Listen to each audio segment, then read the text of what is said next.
Hello, I'm Sandra. Welcome to my channel. Today I'm going to be talking about my most highly anticipated books that are coming out in 2023.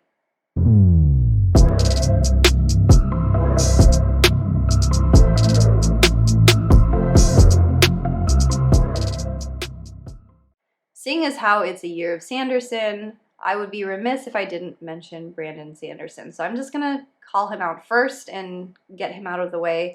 But with it being a year of Sanderson, if you have been sleeping under a rock and you don't know what's going on, he ran a hugely successful Kickstarter campaign. We're talking tens of millions of dollars to get 4 bonus books released this year. So one every 3 months or so. So on January 1st, the first book of this Kickstarter campaign, Tress of the Emerald Sea, which is a YA fantasy, was released. I've already read it. I'm just waiting patiently for my hardcover edition, and then I'm sure I'll be talking about that in like a 5-minute non-spoilery book review. So that one is out January. And then in April is The Frugal Wizard's Handbook for Surviving Medieval England, that's a mouthful, which is supposed to be like a Jason Bourne style fantasy book. So I'm really looking forward to that one. And then in July, I believe, is Yumi and the Nightmare Painter. And then finishing up in October is The Sunlit Man. So these are all Cosmere novels, which I am woefully behind on. So I'm sure Sanderson has more books that are supposed to be published this year because that's how he functions apparently. So I'm not going to get into those though. I'm so behind on my Sanderson reading, Stormlight Archive. So yeah, Brandon Sanderson, highly anticipated. My next book is The Stolen Heir by Holly Black. That one came out on January 3rd. I'll be reading that one soon and doing a quick non-spoilery review. I really love Holly Black. She has a very dark and whimsy kind of storytelling. I love her characters. I have read every book in her Folk of the Air series, and I'm really looking forward to this one. I try and go into books as blind as possible, not to give away spoilers, but seeing how it's not very helpful for me to rattle off a bunch of books and not tell you something about them, like a vibe or vague synopsis of what they entail. I'm just going to quickly read off a little bit from the book. A runaway queen, a reluctant prince, and a quest that may destroy them both. 8 years have passed since the Battle of the Serpent, but in the icy north, Lady Nor of the Court of Teeth has reclaimed the Ice Needle Citadel.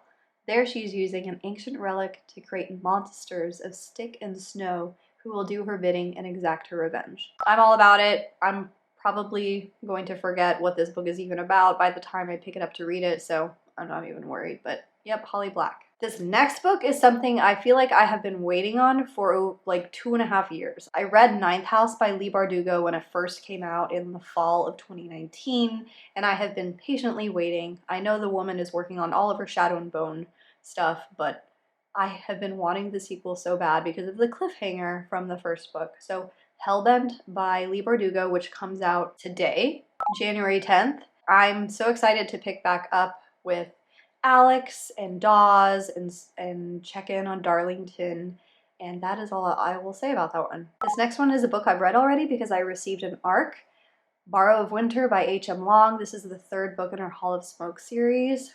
Her Hall of Smoke is a quartet at the moment. The first 2 books kind of function as a duology, and then Barrow of Winter is its own duology, with this one being the first one. And it follows the protagonist's niece from the first 2 books. So this one follows Threy, whose father was a villain earlier in the series, and so she's grappling with a lot of that. It's a book very much about her identity and her purpose, and she feels very out on an island alone.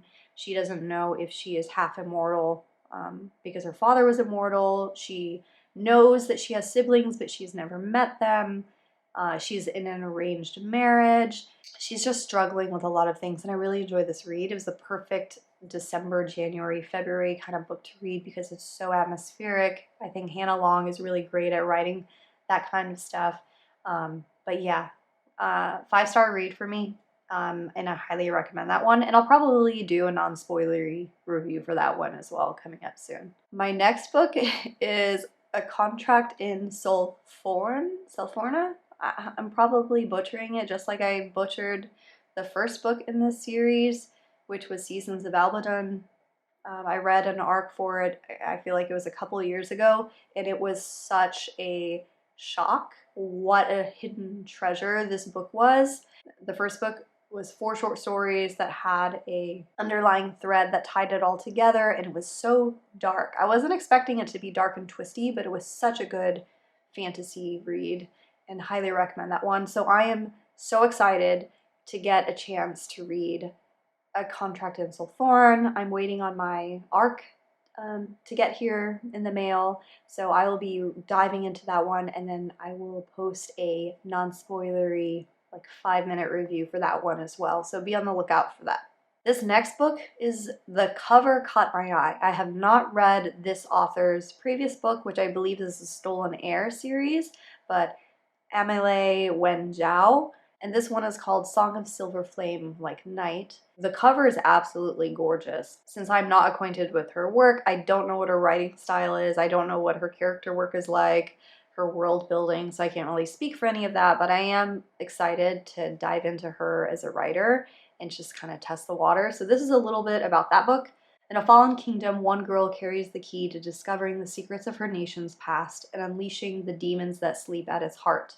An epic new fantasy duology inspired by Chinese mythology. I feel like there are a lot of Asian fantasy works coming out this year, and I'm so excited about that. I've been noticing this trend over the last few years, and there's more and more of that coming out, and that is such a great thing. I'm so excited to see that and to be exposed to all of these different talented authors from different walks of life with different perspectives on the world, and I think everyone should be doing that. This next book, so it's not a book that is brand new. I think it was published in hardback a year or two ago. This is called Medusa by Jessie Burton.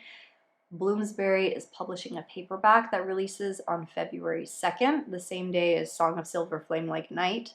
And this is a Medusa retelling that the world needs. I'm obsessed with Medusa. She is my favorite character in Greek mythology. I wear a Medusa pendant like every day around my neck. I think she's just one of the most misunderstood and compelling characters out there.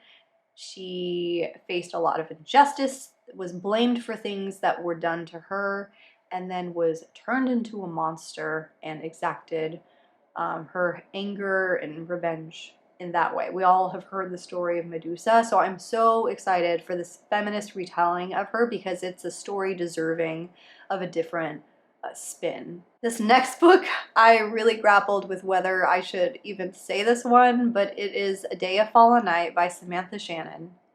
And let me tell you, I read Priory of the Orange Tree finally this year after DNFing it like a year and a half ago because I could not get into it after over 100 pages of reading the first time.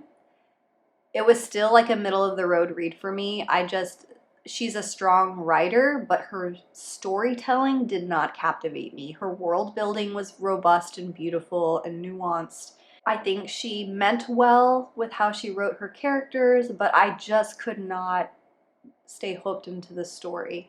And a lot of people liked her, so I was really bummed out about not liking her. So I'm gonna give her one more chance. I'm gonna read A Day of Fallen Night. I have an arc. I've had the arc for like a couple months now, and it comes out February 28th. And so I need to sit down and get into the right mindset and give it a read. Yeah, I tried reading the first page and my eyes glossed over, so that's a great sign. But I'm gonna try. I'm gonna give her one more shot. I feel like people deserve a couple chances, and you should give people the opportunity to grow too and change. So fingers crossed this one works out for me. So we'll see how it goes. I'll report back. This next book is one I am so anticipating, which is Happy Place by Emily Henry. As I mentioned in my previous video, Hannah from Our Pod pitched Emily Henry to me and I fell in love with her books. They're so great. So Happy Place comes out on April 25th. And it's about a couple that broke up 5 months ago, but then they pretend to still be together on their annual week-long vacation with all of the rest of their best friends.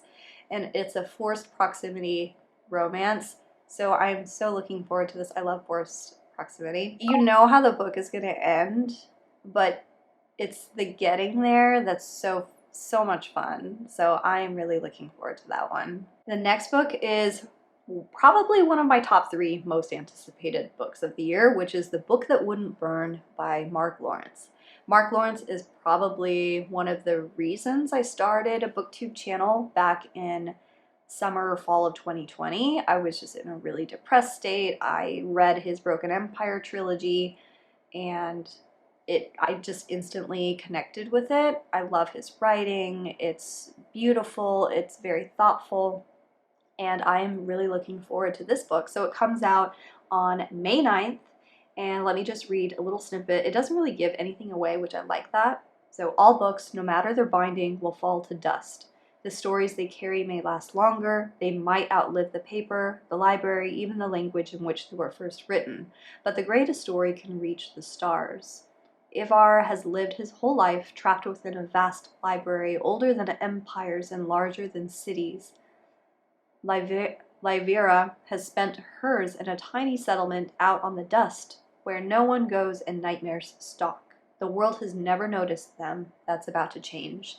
I'm currently waiting to see if I can get an arc for this book because I want to read it right now. It's, like I said, it's one of my most anticipated reads of the year, and I'm so excited to read more of his work. This next book is something that I feel like I've also been waiting forever, which is Fractal Noise by Christopher Paolini. It comes out on May 16th. This is the second book in the Fractalverse series, which is also a prequel book to Sleep in a Sea of Stars, which came out, I think, in 2019 maybe.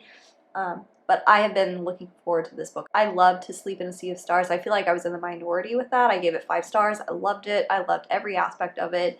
So much research went into that book, and so I'm really excited. All I know about Fractal Noise is that it is a prequel book. It sets the groundwork for the first contact of the alien life form, I believe, that we see in To Sleep in a Sea of Stars, so we get to see more of the events that led up to that stuff. So I'm here for it. The end of To Sleep in a Sea of Stars was very open, and it kind of had this feeling of transcending time and space, so I'm not bothered by the fact that the second book is a prequel book. It makes sense kind of in that interstellar kind of way. So I'm really looking forward to it. I enjoy Christopher Paolini's work. Can't wait to get this gorgeous book in my hands in May. The next book also comes out on May 16th. And by the way, I will list all of these books along with like just an online retailer where you can pick them up, read more about them, whatever. So it's easy for you to find along with the published date so that you have that. But Yellowface by R.F. Kuang. I read the Poppy War trilogy. I read Babel. I loved Babel. I think her writing has grown leaps and bounds from, work to work. And so I'm looking forward to Yellowface. And about this one, it's 2 rival authors, one Asian, one white. When the Asian author dies, the other one kind of commandeers her manuscript and assumes a pseudonym to publish the work as herself. So it's a critical commentary on the publishing industry. And if you have read Rebecca's work, she is very in your face and very blunt about how she feels about unfair and biased systems. So this is one that I cannot wait to sink my teeth into and see what plays out. This next one had an absolutely stunning cover, and it is Deep as the Sky, Red as the Sea by Rita Cheng Epeg, and it comes out on June 6th. This one, from what I can gather, is another swashbuckling kind of fantasy, so continuing on with the 2023 trend, there seems to be a lot of Asian fantasy coming out, and also sea adventures, pirates, so I'm really excited about that.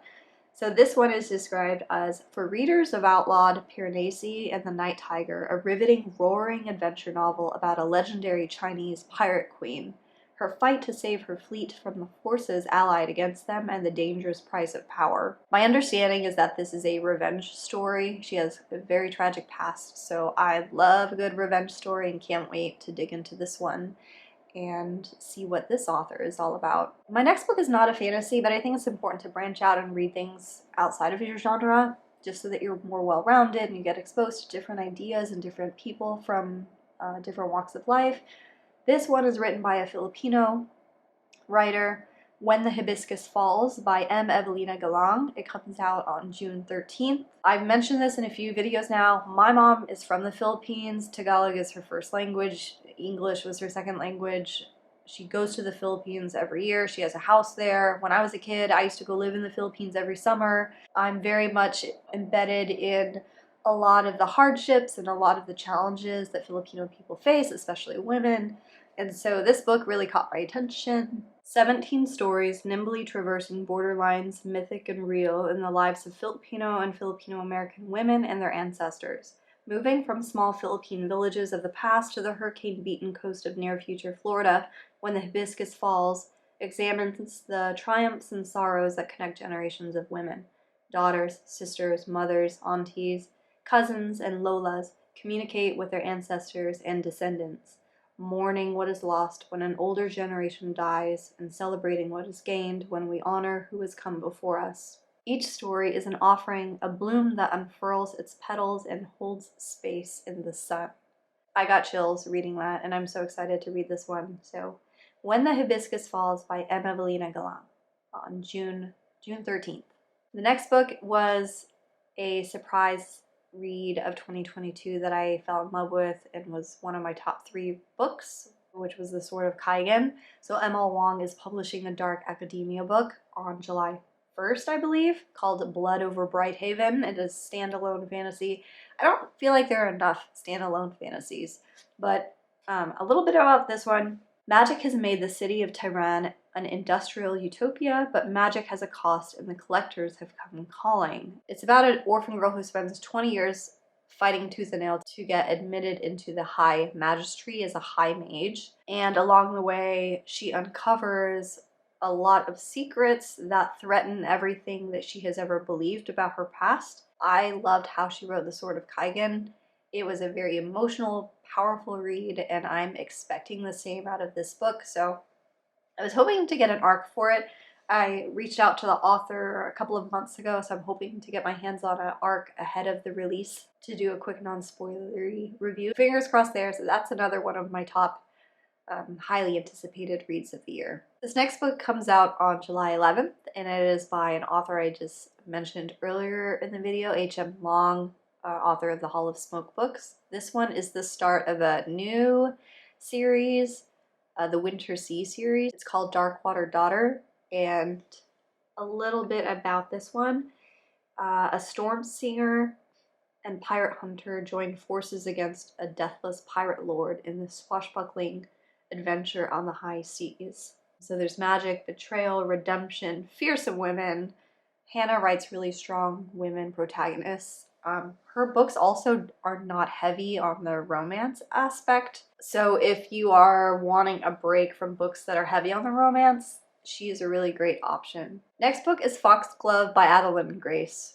This is the sequel to Belladonna, which was one of my top reads for 2022, and I cannot wait. It comes out on August 22nd, and I'm so excited. The first book leaves you on a cliffhanger. It's kind of like Knives Out, where there's just kind of chaotic stuff happening and you're trying to solve, a murder and all of these mysterious things that are happening and all these people keeping different secrets and stuff. And so I'm hoping this one picks up right where the first one left off, because I need to know more and I need to see more death, because yes. This next book is a brand new series, and it is by an author that I got acquainted with a year and a half ago with the From Blood and Ash series, Jennifer Armentrout. She has a new series coming out. Book 1 is called Fall of Ruin and Wrath, and it's being published by Tor Books, which is huge for her because I think she started out as a self-published author and then went to kind of like a hybrid or indie kind of press, and then Tor Books is huge for her, and I'm so, excited for her. She was wildly successful with her From Blood and Ash books. Poppy and Castile are just... This is so frustrating. So my camera has died 2 times now since the time that I started trying to record this video, so I took myself a little Flamin' Hot Cheetos break. Hopefully it helps me clear up my sinuses. I noticed while I was trying to record that my I wasn't able to enunciate certain things, and I just was feeling super like nasally, and yeah, it's fun. So Flamin' Hot Cheetos, they can fix anything, right? Anyway, I went over all of the authors and books that are being published in 2023 that I wanted to. These are my most highly anticipated books of 2023, and I hope that there were some gems in there that you are looking forward to reading as well, and some new ones that you had not heard of that encourage you to go out and get those too. Oh, I also want to mention, I feel like I've been waiting for the sequel to Empire of the Vampire by J. Kristoff forever, and I need to know what happens next. So I am not confident that that book is going to be published in 2023. I think what I last saw was that it would be early 2024. So boo. But yeah, I just wanted to mention that one because it's been a while since that book came out, and I really want the sequel. And then also with Sarah J. Maas, I will take anything. I will take a novella. I will take a novella set in A Court of Thorns and Roses, in Crescent City. I just want something from her because what she left us on for House of Sky and Breath, I cannot, I need to know what's going to happen now because like my mind was blown and I'm so excited. Anyways, so those are my highly anticipated reads this year. I hope this video helped you kind of set your TBR if you do that. And thank you so much for tuning in. Definitely comment, let me know if there was anything that caught your eye or anything I didn't mention that you feel super excited that is coming out. And yeah, thank you so much for watching, and I will see you next week. All right, bye.